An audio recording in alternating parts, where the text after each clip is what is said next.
أعوذ بالله من الشيطان الرجيم بسم الله الرحمن الرحيم اللهم صل على محمد وعلى آل محمد كما صليت على إبراهيم وعلى آل إبراهيم إنك حميد مجيد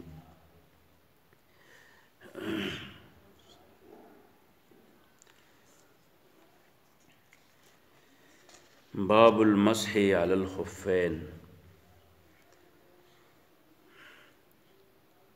عن شريح بن حانئ قال سألت علي بن أبي طالب عن المسح على الخفين فقال جعل رسول الله صلى الله عليه وسلم 3 أيام ولياليهن للمسافر ويوما وليلة للمقيم او كما قال عليه الصلاة والسلام. دا یو مسله یادول دي چې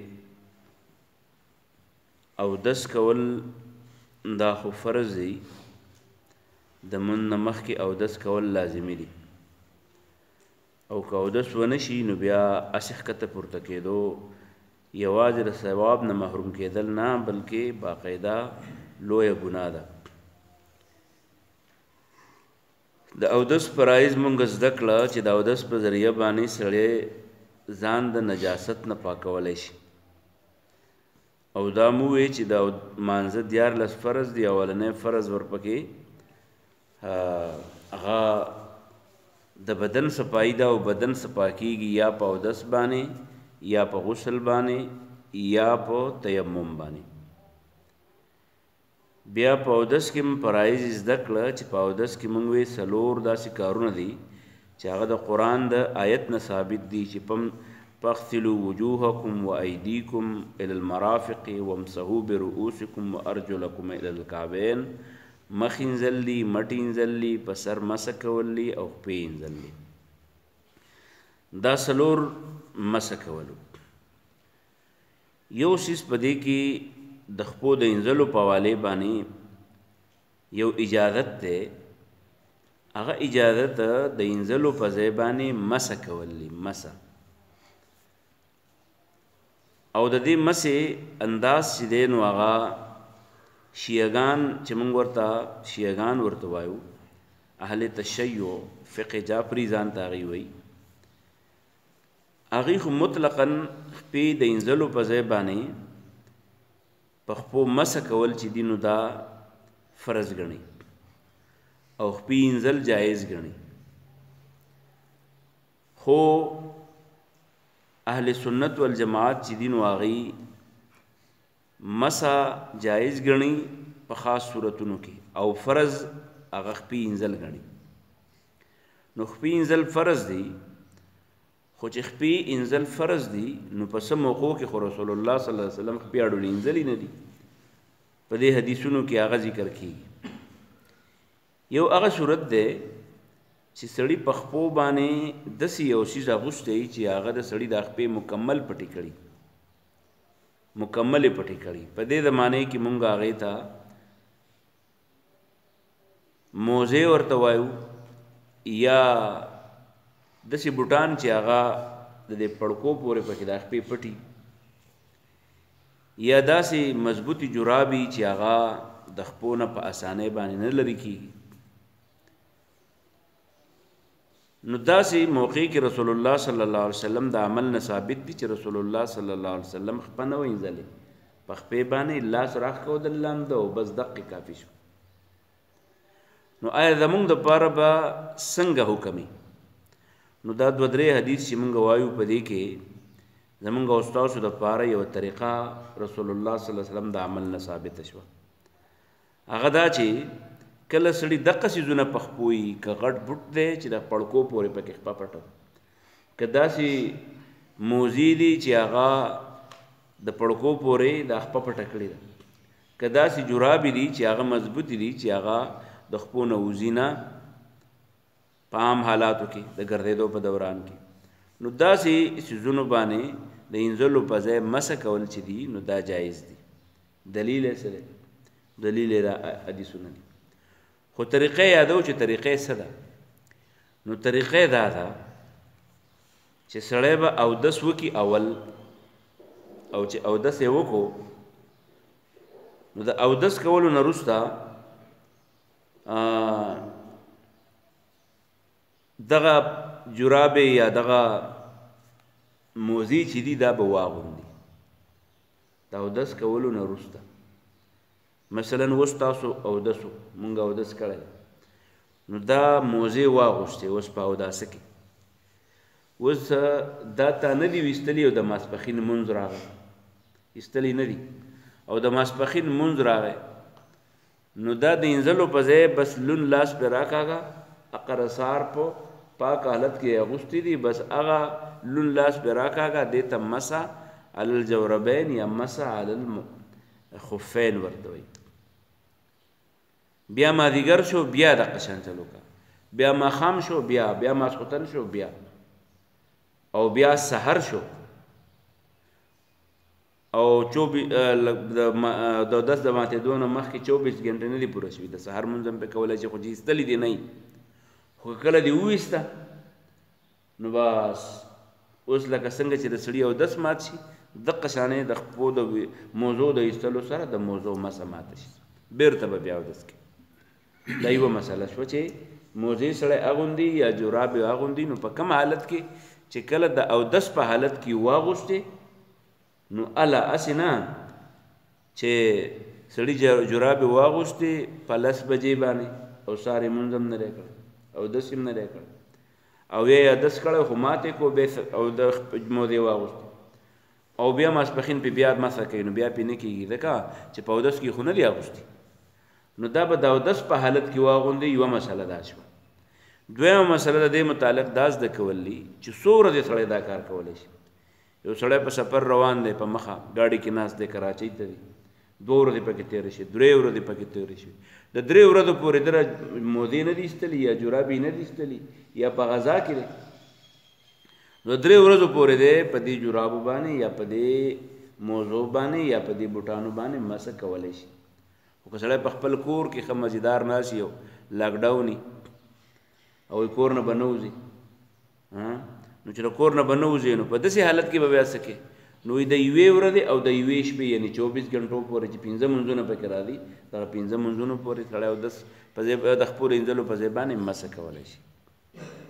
دا پکې د دې موضوع په حوالې باندې خبره شوه. دلته اوس دلیل یې څه دی نو دلیل یې دا حدیثونه دي واوي. اولنی حدیث کې ټایم ذکر دی چې څومره ټایم پورې سړی مسح کولی شي. باب المسح باب دی په بیان د مسح الخفین په موضوع باندې. عن شریح ابن حانئ د شریح ابن حانئ نه روایت دی قال دی وی سألت علی ابن ابي طالب ما د حضرت علی ابن ابي طالب نه تپوس وکړو عن المسح چې دا مسح څونه ورځې سړی کولی شي علی الخفین په موضوع باندې. فقال هغه راته وویې جعل رسول الله صلی الله علیه وآله وسلم 3 ایام رسول الله صلی الله علیه وسلم 3 ورځې ګرځولې دي ولیالیهن او 3 شپې للمسافر د مسافر دپاره یوما ولیلة للمقیم یوه شپه او یوه ورځ په کور کې د ناستو خلکو دپاره. او مغیره بن شعبه رضی الله عنه صحابي رسول دی هغه وایي چې انه غذا مع رسول الله صلی الله علیه وسلم د رسول الله صلی الله علیه وسلم سره تللی او غزوه تبوک ته په غزوه تبوک په سفر کې مونږ تلو نو قال المغیره دا مغیره وایي چې فتبرد رسول الله صلی الله علیه وسلم قبل الغایت رسول الله صلی الله علیه وسلم داسې لاړ د اودس ماتي دپاره د خپلې خیمې نه لاړ نو په حملت معه اداوة ما وسه لوټه ویوړه قبل الفجر د سحر د راختو نه مخکې یعنې چربانګ به ورته ووایي. فلما رجع کله چې هغه بیرته راغی د اودس ماتي نه او ما سره لوټه وه نو اخذت احریق علی یدیه ما د ده په لاسو باندې اوبه وراچیلې چې دی اودس وکړي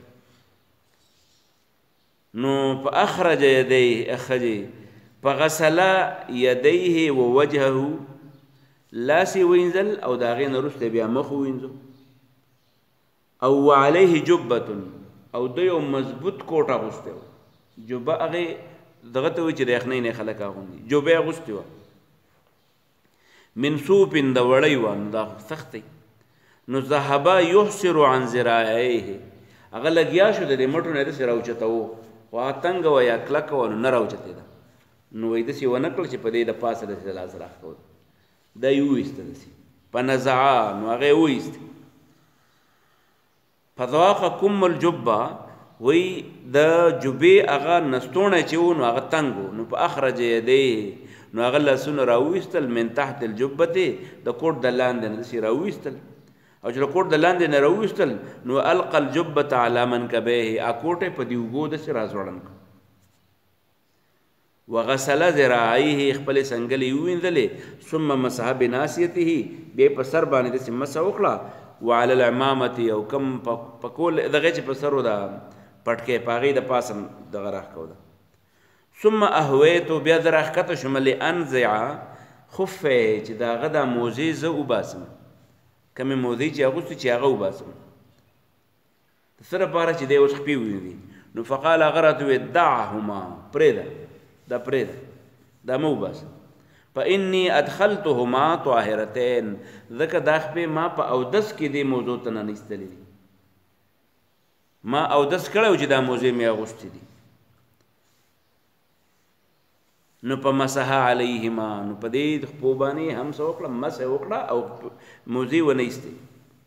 ثم رکبا، بیا دې سور شو سورلۍ ته، ورکبتو، زم سور شم. فانتهینا الی القوم، نو موږ ورسېدو هغې خلکو ته کوم چې زموږ قافله وه. وقد قاموا الى الصلاه، مونږ نو پاتې کې، نو هغې سته په مانځه ودرېدلي و ناوخته. نو چې هغې په مانځه ودرېدلي و نو یصلي بهم عبد الرحمن بن عوف، عبد الرحمن ابن عوف دی له جمع ورکوله. وقد رقعا بها رکعة، یو رکعت مونځ یې کړی و. فلما احس بالنبي، کله چې هاته پته ولګي چې پیغمبر علیه السلام راغی، نو ذهب یتأخرو، نو حضرت عبدالرحمن په دې مانځه کې شاته کېدو چې دا پیغمبر علیه السلام جمع وکړي. فاوما الیه، نو رسول الله صلی الله علیه وسلم ته اشاره وکړه چې کوه خپل لمونځ. نو هغه جمع کوله. نو پیغمبر علیه السلام دویم رکعت، فادرک النبي صلی الله علیه وسلم احدى الرکعتین، دو رکعته مونځ، نو یو رکعت یې ورسه او یو ته لاړ. فلما سلم، کله چې عبدالرحمن سلام وګرځاو، نو قام النبي صلی الله علیه وسلم، نبی صلی الله علیه وسلم ودرېدو. وقمت معه، او زه مو سره ودرېدم د دویم رکعت د پوره کولو دپاره. فرکعنا الرکعة التي سبقتنا، نو هغه رکعت پسې موږ وکړو کوم چې زموږ نه تللی و. نو په دې کې اوس معلومه شوه دوه خبرې درې. یو پکې دا چې ګورې په نستوڼو باندې، په خپو باندې، په موضوع باندې مسح کېږي، خو په نستوڼو باندې نه کېږي، نه په نستوڼو باندې وکړي. دویمه دې دا معلومه شوه چې د څه شی دا سر باندې شي پټکې داسې چې په ټول سر نه پټکې لرې کړې نو ګرانېږي، نو په صحیح صدر سر باندې چې دغه وشوه، دا مسه وشوه، نو که په نور په دغه باندې وشي، په پټکي باندې، نو هم خیر دی. درېیمه خبره په دې حدیث کې دا معلومه شوه چې مونځ اگر چې په هغې سړي پسې کول پکار دي، او هغه سړی به مخکې کېږي کوم چې په دې کې د ټولو نه افضلي، خو په بل پسې هم مونځ کېږي چې بل مخکې شوی ورشه، نو بیا به داسې نه کوي چې په ده پسې مونځ نه کوم، چې کوم مخکې شوی دی هغه د پیغمبر علیه السلام په عبدالرحمن پسې مونځ کو. درېیمه دا معلومه شوه په دې کې چې که فرض که یو امام ولاړ دی او د هغه نه ښه دغه راشي، او دی داسې کوي چې دا خپله دغه پریدي او دا وروسته سړی را مخکې کوي، نو کولی شي که نه شي کولی. نو ګوره هغه هم پکې عبدالرحمن وروسته کېدو، پیغمبر علیه السلام ورته چې مه را وروسته کېږي، ته پوره کړه. درېیمه خبره پکې دا معلومه شوه چې یو رکعت د سړي نه لاړ شي، یو یې رسولی، نو څه چل به کوي؟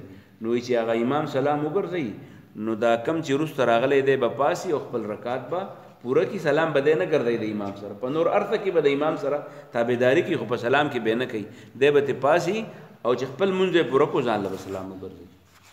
ٹھیک شي دا. او بل د تیر حدیث نه دا معلومه شوه چې د مسافر دپاره 3 ورځې او 3 شپې په دې باندې مسح کولی شي په موضوع او د مقیم د پاره 1 شپه او 1 ورځ دا بنیادی مسله وه الله تعالی دې موږ له د عمل توفیق راکړي واخر دعوانا الحمدلله رب العالمین